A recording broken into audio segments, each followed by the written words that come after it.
السلام علیکم جی. اس وقت میرے ساتھ ہیں جی مفتی عبدالقوی صاحب اور ان کے لیے میرے پاس کچھ کوشچن ہیں. سو میں مفتی صاحب آپ سے کچھ عرض کرنا چاہتی ہوں اور آپ مجھے اس کے جوابات دیں. اور ٹائم بہت کم ہے, انشاءاللہ بہت جلدی ہم نے یہ کوشچن کرنے اور آپ نے بہت جلدی ہمیں جواب دینے. پہلا کوشچن آپ کے لیے یہ ہے کہ اگر آپ کو سیریل میں کوئی ہیرو بنائے اور آپ کو یہ موقع ملے تو آپ کون سی ایکٹریس کے ساتھ کام کرنا پسند کریں گے؟ 3 آپشن ہے, آپ نے ایک سلیکٹ کرنا ہے. ٹھیک ہے, ماہرہ خان, صبا قمر, سجل علی. دیکھیں جی, میرے اندر الحمدللہ خودآزاد صلاحیتیں ہیں.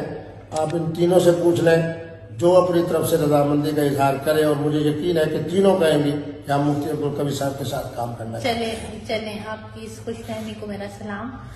دوسرا جی, میرا آپ سے یہ کوشچن ہے کہ آپ کی جو ہیروئن ہوگی آپ کے ساتھ ڈرامے میں, جس لڑکی کو کاسٹ کریں گے, اس میں کیا صلاحیت ہونی چاہیے؟ مطلب کون سی خوبیاں آپ کو اٹریکٹ کرتی ہیں؟ میں قوم کو خوشخبری سناتا ہوں کہ اللہ نے میری قوم میں بہت زیادہ خودآزاد صلاحیتیں رکھی ہیں, اور مجھے یقین ہے کہ وہ بھی اپنی خودآزاد صلاحیت کا اظہار کریں گے اور میں بھی. اچھا, میرا تیسرا کوشچن ہے, اگر رات کے وقت کوئی خوبصورت لڑکی آپ سے بات کرنے کی خواہش مند ہو, خواہش رکھتی ہو, تو آپ کے پاس 3 آپشن ہے. ایک سلیکٹ کرتے ہیں کہ آپ کا دل کس کی طرف ہوگا, کہ آپ کس سے بات کرنا چاہتے ہیں؟ عائشہ خان, ہانیہ عامر, حسنہ شاہ. محترمہ بات یہ ہے کہ میرا ٹیلی فون 24 گھنٹے آن ہوتا ہے. واٹس ایپ پہ بات کریں یا فون پہ بات کریں, جو کریں. مفتی عبدالقوی ایک کھلی کتاب ہے, اور عالم دین کو اور مفتی کو ہونا بھی اسی طرح چاہیے کہ عوامی ہو. الحمدللہ مجھے فخر ہے کہ رات کو 11 بجے سے لے کے 2 بجے تک بھی اگر خواتین نے فون کیا ہے, مفتی عبدالقوی نے خود اٹھایا. اوکے, اگر آپ کو ایک دن کے لیے پاکستان کا پرائم منسٹر بنایا جائے تو ینگ لڑکیوں کے لیے کون سے 3 کام لازمی کریں گے؟ اگر ایک دن کے لیے, مطلب ناممکن سی بات ہے لیکن خوش فہمیاں تو ہم پال سکتے ہیں.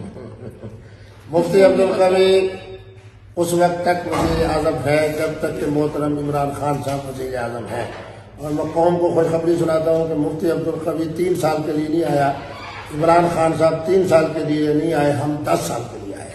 اوکے, آخری کوشچن, مریم نواز, زرتاج گل اور شرمیلا فاروقی میں سے کس کو ونڈرفل وومن آف 2020 کا ایوارڈ دینا چاہیں گے آپ؟ ان میں سے کس کو؟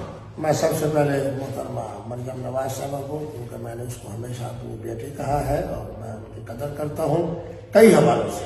آپ کہتے ہیں عمران خان کے ساتھ ہوں, ایوارڈ جا کے کسی اور کی بیٹی کو, یہ کیسا؟ یہی تو جمہوریت ہے, یہی تو مفتی عبدالقوی کا حسن ہے. یہی میں آپ سے نظر چاہتی ہوں, یہی تو مفتی عبدالقوی ہے نا, اقوال اور افعال اور تقاریر. نہیں, دیکھیں میری بات سنیں, میرے قائد محترم عمران خان, لیکن اس وقت سیاست میں جو خواتین ہیں, مطلب سمپل سی بات, آپ کے قول اور آپ کے فعل میں تضاد ہونا, فزیکلی کسی کے ساتھ ہو تو اندر سے کسی کے ساتھ, مطلب ہونی چاہیے. محترمہ حریم شاہ صاحبہ, اگر میں یہ کہتا ہے کہ میں ووٹ دوں گا محترمہ مریم نواز صاحبہ کو اور میرے قائد محترم عمران خان ہے, پھر تو آپ یہ بات کہتے. میں اپنی سیاسی حوالے سے قائد محترم سمجھتا ہوں عمران خان صاحب کو, انہی کے ساتھ ہوں, انہی کو ووٹ دوں گا. جو میرے مریدین ہیں وہ بھی انہی کو ووٹ دیں گے. البتہ ان 3 خواتین میں مجھے ہر حوالے سے اگر دیکھنا چاہیے تو بھتیجی سمجھتے ہوئے, بیٹی سمجھتے ہوئے مریم نواز صاحب کو. اوکے, آپ کو کیسی خواتین پسند ہیں, جو روڈی ہوں یا جو رومانٹک ہوں؟ نہیں, لیکن میری بات یہ ہے, میں پہلے بھی کہتا رہتا ہوں کہ جبر نہیں. اور دوسرے نمبر پہ خواتین کے اندر اصل چیز ہے اخلاق. اخلاق جس کا اچھا ہوگا مفتی عبدالقوی ان کے لیے. بس وہ کپڑے واش کرے نہ کرے, گوبر کی اسمیل آ رہی ہے جو بھی ہو, ہائی مفتی صاحب میری جان کیسے ہو. مفتی عبدالقوی کے ساتھ جو تعلق رکھتے ہیں وہ مجھ سے زیادہ پاکیزہ اور زیادہ پیسے والی اور زیادہ جناب اپنا عزت والی اور عظمت والی. چلیں, تھینک یو سو مچ, آپ نے اپنا قیمتی وقت ہمیں دیا ہمارے ساتھ, کیونکہ آپ دیکھ رہے تھے کہ مفتی عبدالقوی صاحب تھے, ان کی گفتگو کو آپ نے سنا, اور سنا ہی کریں, اس میں عمل پیرا نہ ہوا کریں, یہ عمل کے لیے نہیں ہوتی باتیں. تھینک یو سو مچ, اپنا بہت سارا خیال رکھیں, دعا میں یاد رکھیں. پاکستان زندہ باد, مفتی عبدالقوی زندہ باد.